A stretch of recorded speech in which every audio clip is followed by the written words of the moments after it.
schwarz-weiß fotografiert. Oh no! Wie ist das denn passiert?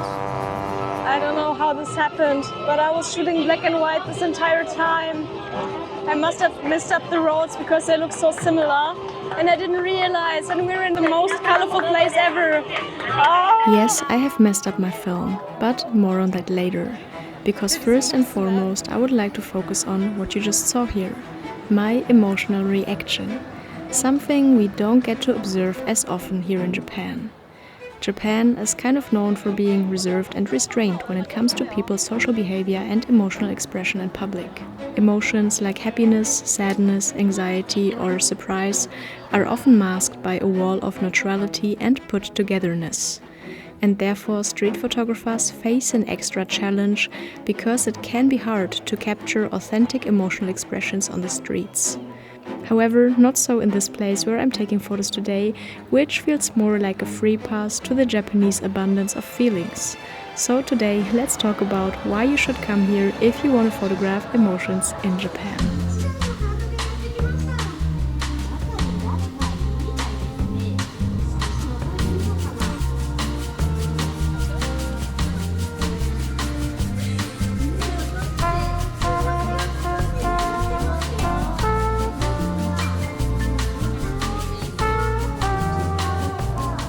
Today I am in the Universal Studios Japan, more precisely the Super Mario World. And of course the question of the questions is, can you street here? I will try out this spot for street photography and let you know if coming here is actually worth it to also take some photos, or if you're better off leaving your camera at home and just going on a couple of rides. But don't worry, this video will not particularly be about theme parks, but rather about doing street photography in strange or uncommon places, which I think more people should experiment with. Those masses of people, it's insane, and it's a work day, it's not even a weekend. In case you're not familiar with it, Universal Studios Japan is a theme park located in Osaka. Attractions like roller coasters, interactional games, cinemas or cafes are spread across 11 different areas, amongst other the Wizarding World of Harry Potter, Jurassic Park, a San Francisco and New York rebuild, as well as the newest area, the Super Mario World. We came here to check out the park and go on a couple of rides, but of course I couldn't leave my camera behind.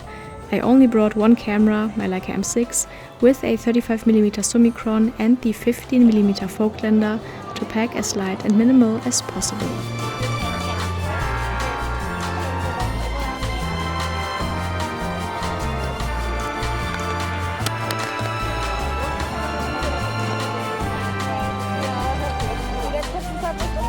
Of course, I would be super curious to hear what the strangest place has been that you did street photography in. So please leave a comment down below so that we can all get inspired in finding new untypical places to shoot.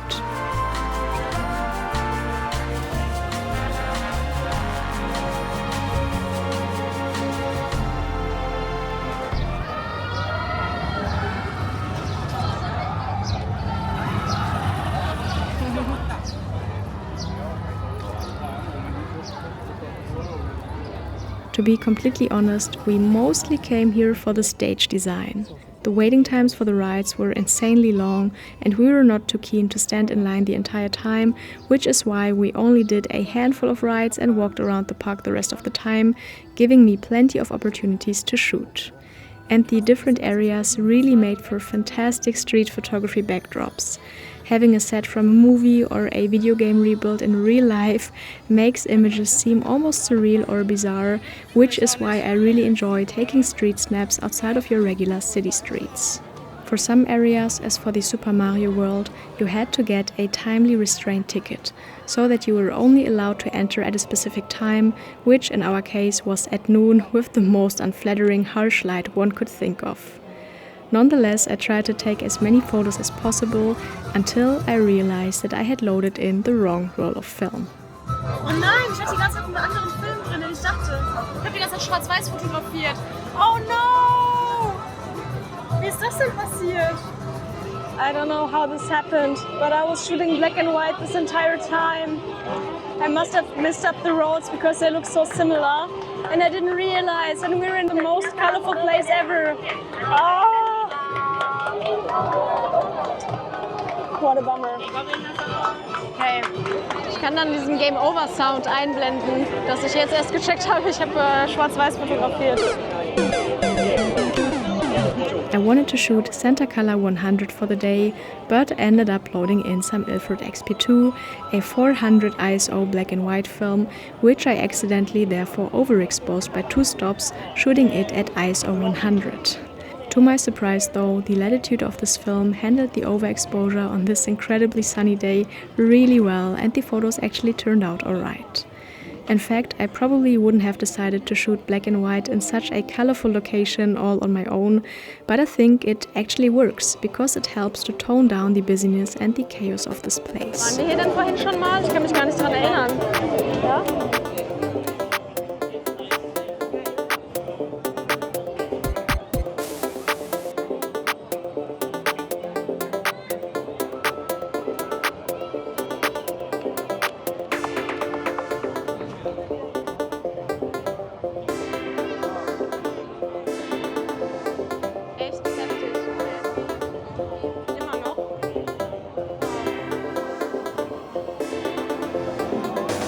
Ganz cool, dass die hier so diese Sitzmöglichkeiten eingerichtet haben, finde ich.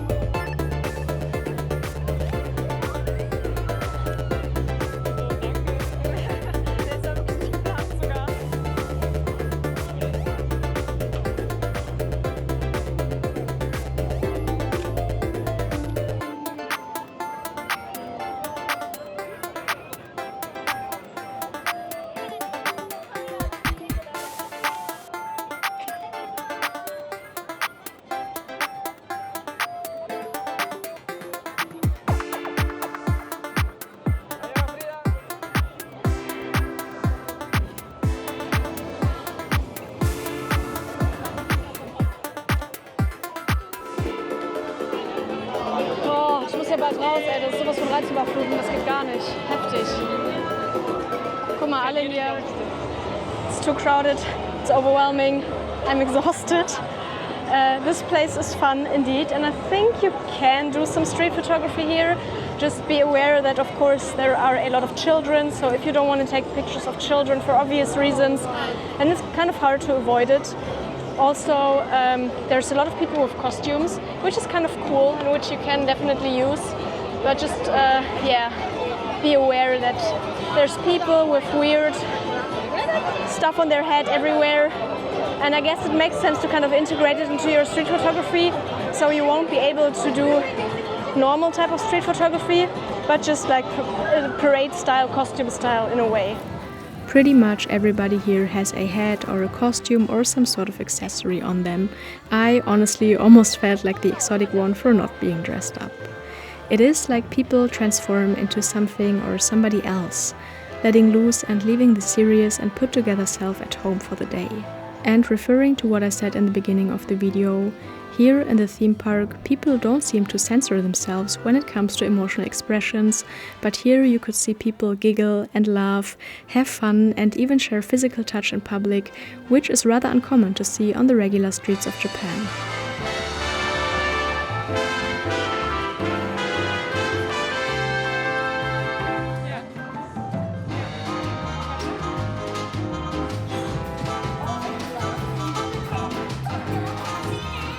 But what's my verdict? Well, theme parks feel like a parallel universe, or shall I say universal? Sorry, I had to make this joke. Also in regards of street photography. It's not your usual type of street photography. You might not be able to capture everyday life situations and the rough street, but the emotions in here are still real. You can see the excitement and happiness in people's eyes, and many people seem like they maybe finally got to fulfill one of their childhood dreams. Also, the backdrops and costumes add a level of absurdity and surrealism to the scenes, which is hard to find someplace else. So, without a doubt, next time I'm visiting another theme park, my camera won't leave my side. Okay, maybe you can hear the screams in the background. Don't worry, these are not the people that I took a photo of today, but these are the roller coasters that are still happening, you know, right next to me. But yeah, this was a day of photography, specifically street photography in the Universal Studios Japan, and my verdict is that it was definitely fun. I think I got a couple of shots. I think I shot around 3 rolls of film here today. You will have to wait a couple of times, and the waits are usually rather long. Today we waited around 2 hours for one of the rides, and in that time you're usually inside and you cannot really take photos, so carrying too much stuff with you is definitely not worth it.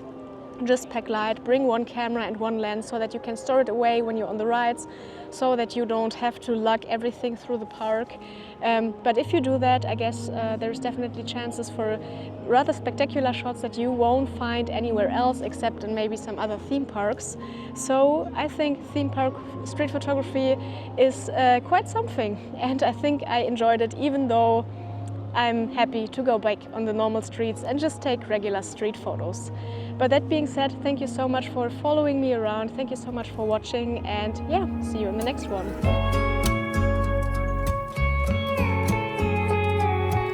It's me, street photographer, woohoo!